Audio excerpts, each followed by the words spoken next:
Sean bienvenidos a un capítulo más de Hablando de Motos con Dylan Olaya, y como lo pudieron haber visto en el video, el día de hoy vamos a hablar acerca de 4 de las causas más constantes, más comunes por las cuales ocurren accidentes en moto. Cuando hablamos de accidentes de tránsito nos damos cuenta, y para nadie es un secreto, que los que encabezan la fila de este tipo de accidentes y de siniestros viales son los motociclistas. Todos los que somos moteros o estamos pensando en entrar al mundo de las motos, algún momento nos han dicho las motos son peligrosas. Y no vengo a desmentir eso, no vengo a decirles que las motos no son peligrosas. En sí, si uno se pone a hablar acerca de realmente los términos, pues las motos por sí solas no pueden ser peligrosas, porque una moto quieta, pues qué peligro va a tener. Pero lo cierto es que andar en moto sí representa una exposición mayor a la que podría ser andar en carro. Y es simple y sencillo. Pues en las motos, las carrocerías, somos nosotros mismos. Es decir, que si yo me caigo en este momento, quien va a recibir mayoritariamente el golpe es mi cuerpo. En un carro, por el contrario, no sucede así. Entonces eso nos lleva a pensar cuáles son esas causas que nos generan, esas caídas. ¿Cuáles son esas 4 razones principales por las cuales los moteros, las moteras se caen al suelo? Entonces yo he categorizado, a partir de esa premisa de cuáles son esas causas, he categorizado en 4 opciones, 4 causas, 4 ítems, cuáles son esas causas que nos generan esas caídas, valga esa redundancia. Entonces, causa número 1. La causa número 1 va a estar dada por el desconocimiento. Hay situaciones que no podemos evitar, pero hay muchas que sí podemos evitar. El hecho de yo tener la habilidad para frenar, saber cómo frenar de emergencia, saber cómo reaccionar y evadir un obstáculo cuando se presenta, me va a dar a mí la oportunidad de reaccionar, de evadir, de evitar esa caída y esa causa. Entonces eso me da a mí la posibilidad, como ya lo acabo de decir, de tener esa habilidad de reaccionar. Evidentemente hay otro tipo de situaciones en las cuales pues ya no podemos hacer nada, ya nada que hacer, es una causa incambiable, pero esas las vamos a ver un poco más adelante. Entonces, cuando hablamos de esa primera causa, es evidente que nos entregamos a la capacidad que tiene el piloto, la capacidad que desarrolla el conductor. Si yo como conductor, de manera irresponsable, no desarrollo mi habilidad al conducir mi moto y no entiendo cómo funcionan las leyes físicas, aerodinámica, gravedad, fuerza centrífuga, fuerza centrípeta y cada una de esas cosas que actúan incluso cuando yo voy en una curva en moto a 50, 60, 70 kilómetros por hora, si yo no alcanzo a dimensionar que eso tiene un impacto, si yo no alcanzo a dimensionar que eso tiene un impacto positivo o negativo en mi conducción, pues lo más probable es que cuando entre a una curva a 60 kilómetros por hora y la curva se vaya cerrando, yo no sepa cómo resolverlo. Ahora, si yo tampoco entiendo qué es la apertura de rango de giro, cómo entro a una curva, cómo trazo una curva, cómo freno, cómo uso la cadera para evadir obstáculos, pues lo más probable es que cuando me toque enfrentarme a la situación no sepa cómo resolverlo y no sepa qué hacer en esa situación.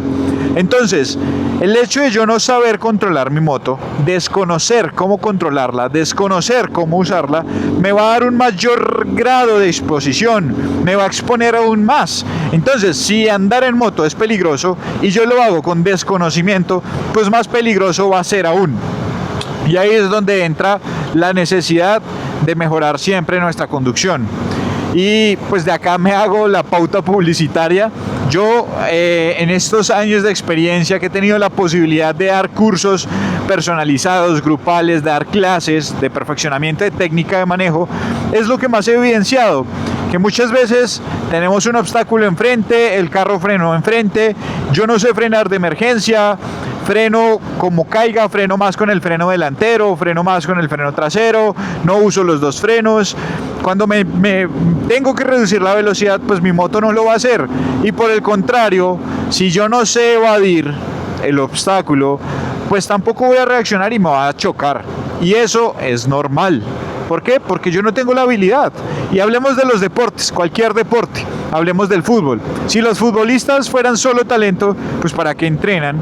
¿Para qué practican todos los días de la semana para un partido el domingo? Si fuera solo talento, pues no tendrían que entrenar. Hablemos de cualquier deporte. El problema es que nunca hemos visto las motos y el uso de las motos como un deporte. De acá quiero explicarles algo. Resulta que tenemos dos tipos de aprendizaje. Un aprendizaje conceptual, que es lo que yo aprendo en mi mente de memoria, y un aprendizaje motriz, que es lo que aprende mi cuerpo. Cuando nos enfrentamos a situaciones como de conducción, frenado de emergencia, evasión, que son las más comunes, si yo no sé ¿qué tiene que hacer mi cuerpo? Si mi cuerpo no sabe qué es lo que tiene que hacer, por más que yo en mi mente sepa que debo evadir el obstáculo, mi cuerpo no lo va a poder hacer porque nunca le he dado esa habilidad. Entonces, ¿ahí a qué voy? Que yo tengo que formar la habilidad, yo tengo que trabajar, yo tengo que entrenarlo y generar esa memoria muscular.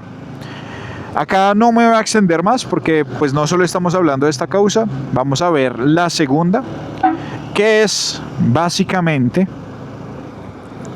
la imprudencia. Por un lado tenemos entonces el desconocimiento. Listo, yo puedo desconocer, pero ser prudente.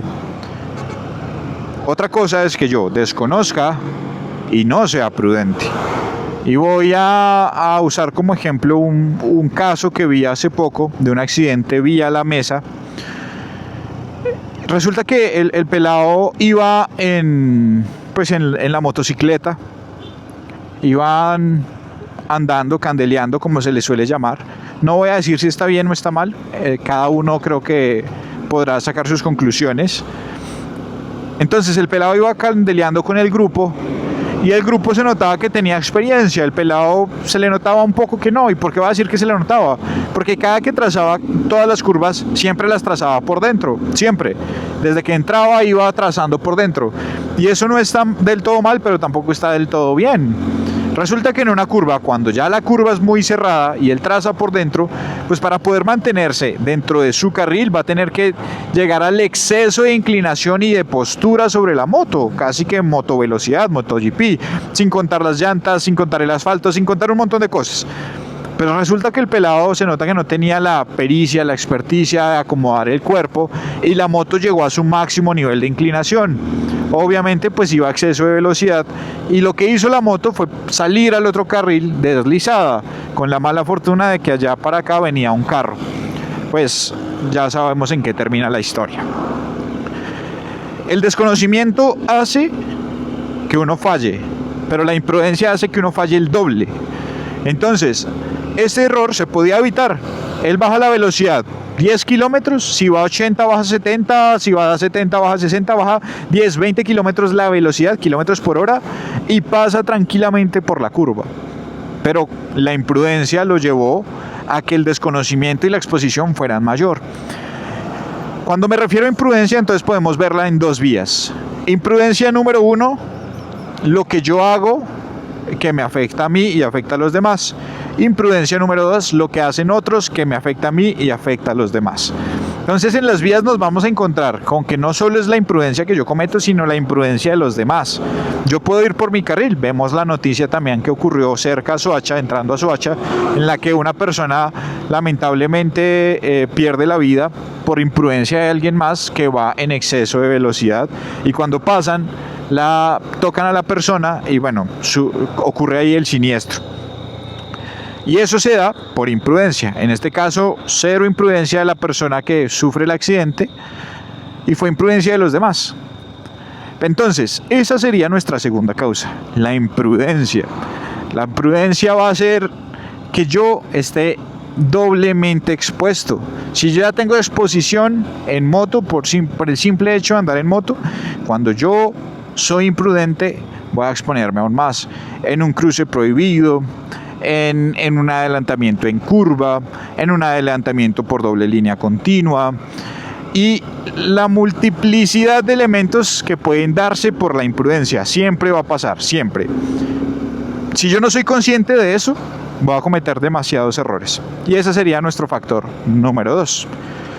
Nuestro factor número 3, vamos a hablar de condiciones que no controlamos, que ya no dependen de mí. Yo puedo ser prudente, yo puedo ser cuidadoso, yo puedo tener el conocimiento, pero no van a depender de mí. Y vamos a dividirla en 2, que sería la número 3 y la número 4. Entonces, esos factores nos llevan a un lado del tipo de vías por el que transito, las condiciones físicas de las vías.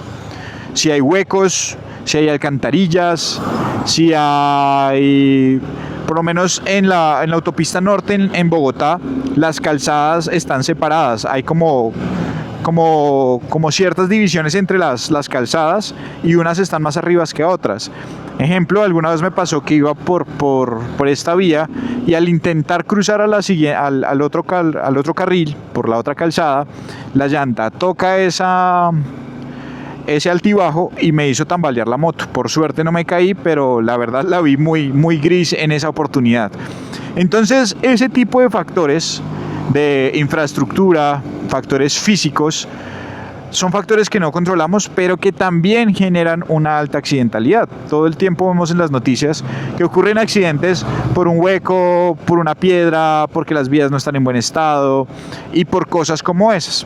Ejemplo, hay situaciones donde un carro se parquea a la orilla de la vía y le pasó a un primo justamente. El carro estaba parqueado, la zona por la que iba pasando casi no había iluminación y pues mi primo nunca vio el carro. Cuando él ya lo ve, está muy encima y pues se cae, tiene una caída porque el carro se había parqueado, 1, donde no debía, y 2, pues no había la suficiente iluminación para verlo. Eso no se puede hacer. Entonces ahí vemos varios factores. Un factor de imprudencia por la persona que se parqueó y un factor físico porque la iluminación no ayudaba. Entonces son cosas como esas las que pueden pasar. En ese sería el factor número 3, que son las circunstancias físicas de la infraestructura vial por la cual nosotros transitamos. Esa es una tercera causa que genera muchos accidentes al diario en las motos.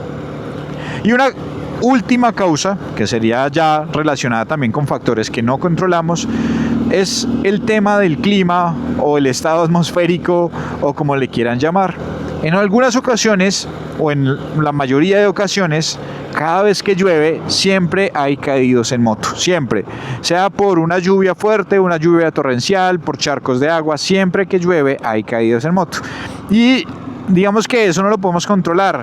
Obviamente se unen muchos factores. Por un lado el desconocimiento, pues entonces por ejemplo está lloviendo y yo freno más con el freno delantero y mi moto no tiene ABS, entonces me voy a resbalar. Ejemplo, está lloviendo y la carretera está llena de huecos, entonces yo no veo los huecos, me caigo y sufro un accidente. Entonces vemos que los factores se pueden combinar, pero también funcionan por separado. Cuando llueve estamos más expuestos en las motos porque solo tenemos 2 superficies de contacto, no es como en un carro que tenemos 4. En las motos tenemos 2 y las llantas, la conducción, el tipo de frenada, la imprudencia, pues van a influir también en lo que yo haga sobre la moto. Entonces, a modo de reflexión, si es que se le puede dar y llamar acá reflexión, quiero decir que conducir moto es una responsabilidad muy grande. Es un privilegio, sí, se disfruta mucho, sí, nos da sensación de libertad, nos la gozamos, es genial andar en moto, es muy divertido andar en moto, pero también debo decir que la exposición es mayor que en otros vehículos como lo pueden llegar a ser los carros. Las motos y las bicicletas tienen un grado de exposición bastante alto. Ese grado de exposición se puede reducir desde el conocimiento que yo tenga sobre la conducción, desde mi prudencia que yo tenga a la hora de subirme a la moto, pero va a seguir existiendo un factor que no controlamos. Por un lado, como lo mencionaban, están los factores de infraestructura vial y por otro lado están los factores climatológicos.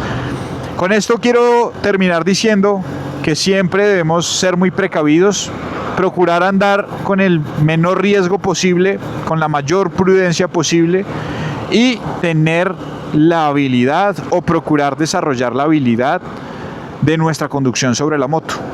Sacar el tiempo, practicar, mejorar. Se pueden pagar cursos, hay muchas academias que lo dan, hay muchas personas que dan cursos, o lo puede practicar usted mismo, sacando el tiempo y el espacio para mejorar su conducción. Es un acto de responsabilidad. Sea cual sea alguna de esas dos decisiones que tome, entrenar pagando un curso o entrenar por su cuenta, mi invitación es a que procure hacerlo. Acá en este canal van a encontrar muchas recomendaciones para que puedan mejorar su conducción, y si quisieran tomar un curso lo pueden hacer conmigo también. Pueden seguirme en mis redes sociales, Instagram, Facebook, TikTok, y allí les estaré contando un poco más acerca de los cursos que doy, acerca de las clases que tenemos, clases grupales, personalizadas. Bueno, ahí lo podrán encontrar. Por el momento, no siendo más, por favor, cuídense mucho ustedes, cuiden a los demás actores viales, cuiden a su familia también del dolor que pueden sentir con su pérdida, y buenas rutas para todos. Recuerden, tenemos 4 factores que nos pueden hacer sufrir en moto. Procure reducir al máximo esas probabilidades. Saludos.